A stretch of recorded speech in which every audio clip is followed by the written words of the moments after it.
కూచిపూడి అన్న పదం కొత్త ఆట నేర్చిందా, పాపలాంటి లేత పదం పాఠశాలగా. కూనలమ్మ జానపదం పల్లె దాటి వచ్చిందా, చవళిల జానతనం పాట చూపగా.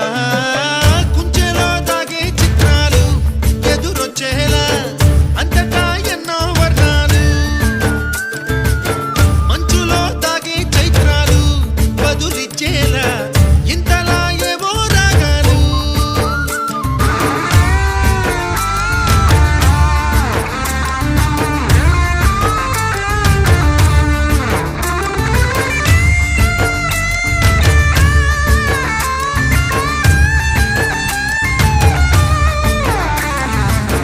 ఆకతాయి సందడిగా ఆగలేని తొందరగా సాగుతున్న ఈ పయనం ఎంతవరకో రేపు వైపు ముందడు